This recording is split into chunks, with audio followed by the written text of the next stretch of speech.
9.3 Interference of waves in 2 dimensions. If you see, look at this picture, you have a source 1 and source 2. They produce waves and they interfere. I'm gonna make it bigger for you to see. This solid one is maximum and this dotted line is the minimum. If the solid line from one source and solid line from the other so interfere, they add up, right? Because they are maximum and maximum, they add up to give you bigger wave, right? So they add up as a filled circle. And the dotted one is a minimum. And if the dotted one and the solid interfere, it gives you a minimum. So here maximum and minimum interfere, give you 0, right? They cancel each other. Also, when two minimum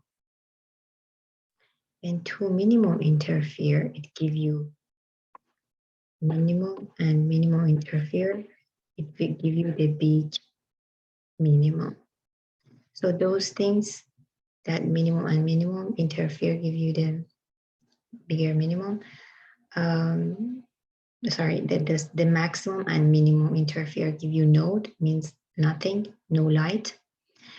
When two maximum meet or two minimum meet, it will give you the bright spot or maximum. Okay, so we call it a supercrest or superthrow. When they add up, give you supercrest and superthrow. It is constructive interference, but when they cancel each other at node, it is destructive interference. Here is an example. Here the solid line and the dotted line meet is destructive. And here is crest means maximum and throw means minimum. So we do the mathematical analysis. So here, if you find any point on this interfere, let's say this is a point that is bright, interfere, it has a distance from the source 1 and the source 2, if we call it P1. P1S1 and P2S2, there is a path difference between these two waves coming. If the path difference is equal to half of the lambda, is destructive. The reason is that this is the lambda, and if another wave is kind of out of phase with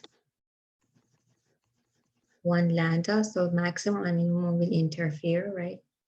These two are out of the phase. This is out of the phase by half of the lambda. Basically, this is shifted. It's shifted by half of the lambda. You will get that. If these two interfere, the maximum and minimum will cancel each other when you add up these two. Path difference is half of the lambda. They meet. It will be destructive interference. It gives you a node. Or 3/2 lambda. Again, this gonna give you destructive. The formula for the destructive or the node is this: N1 PNS1 minus PNS2 is equal to N minus 1 over lambda, 1/2 lambda. If the N is 1, the first node is 1 minus 1/2 is going to be half lambda, which is that one. And the N2, 2 minus 1/2 is 3/2 lambda. So it's going to be your second node.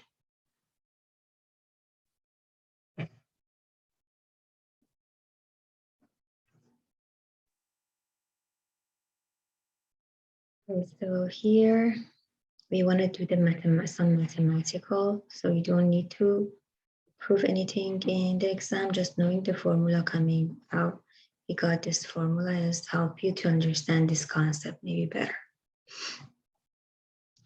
So this is this is your source 1, source 2. This is the point, the noodle, the noodle point. If you draw a line perpendicular from S2 to the S1P, and there, the triangle APN S2 will be isosceles triangle, means these two paths are the same. This perpendicular. AS1 is a path difference. So basically PS1 minus PS2 is AS1. See that here, PNS1 minus PNS2 is AS. We call this one path difference between the two. When the wave coming from the first source and second source, the path difference between these two waves is AS1. According to this geometry, if you call this angle to be theta, maybe just you call this angle to be theta, then sine of the theta is what? AS1 divided by D. So this is 90 degree, AS1 divided by D. So sine theta is AS1 divided by D. Rearrange it for AS1 is D sine theta. So instead of that, in this equation, you remember that before we have a path difference for the noodle is n minus 1 over lambda, right? Here is 1 over, sorry, just a second. So this will be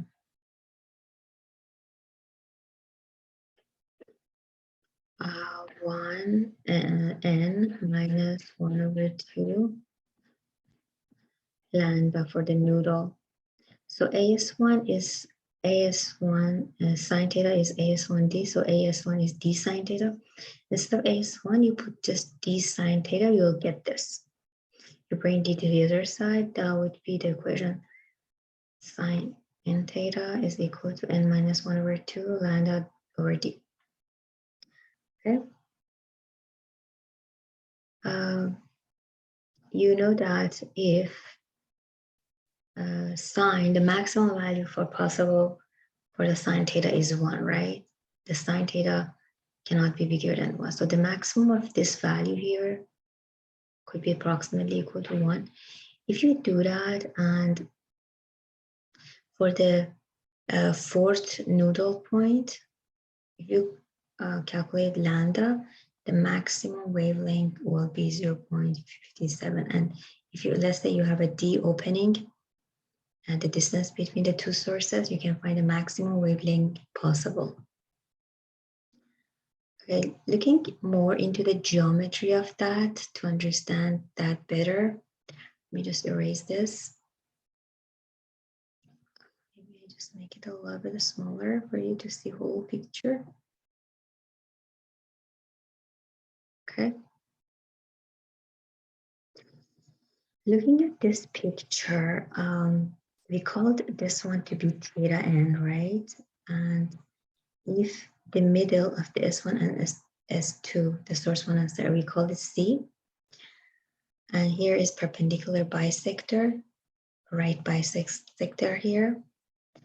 Then from the center of these two sources to the point Pn, we call that to be L. Then look at this geometry here.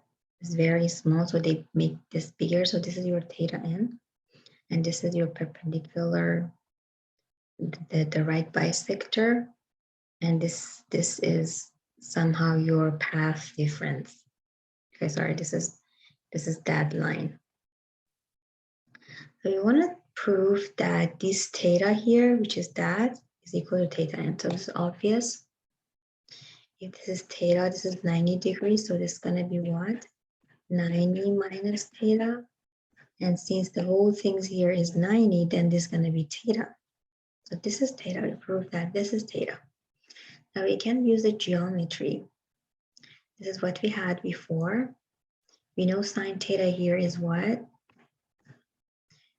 Noodle from the bisector is xn. So xn, the sine theta is xn over L. That. So here we'll instead the sign that you put xn over L, and this is your new formula. So L is the distance from the point Pn to the midpoint between the two sources. And number of the noodle line, and is the distance between the two sources, and the lambda is wavelength, as we know. So let's just look at the question. The distance from right bisector to second noodle line means x2 is 8 centimeter. Distance from midpoint between the two sources to point P is 20, so L is 28. What is the angle of the second? So you know, it's sine theta is x2 over L. We have x2, we have L, just theta is sine inverse of this number here, which is approximately 17 degrees. Another question, two identical points source 5 centimeter apart, operating in phase at frequency of 8 hertz. Two sources, 5 centimeters is going to be your D. Frequency is 8, F is 8. A certain point on a first noodle means N equal to 1 is located 10 centimeters from one source. So it's going to be S1, P1 is 10, and another source is 11. So PS2, PS1 is given to you. What is the wavelength of the wave? So we know that the formula is PS1 minus PS2 is N minus 1 over 2 lambda. N is 1. PS1, PS2 is given. Make sure you take absolute value of that. You arrange for lambda, which is 2 centimeters. The speed of the wave, we know that velocity is equal to 4 of frequency multiplied by lambda. Got it from the previous step. Frequency is given.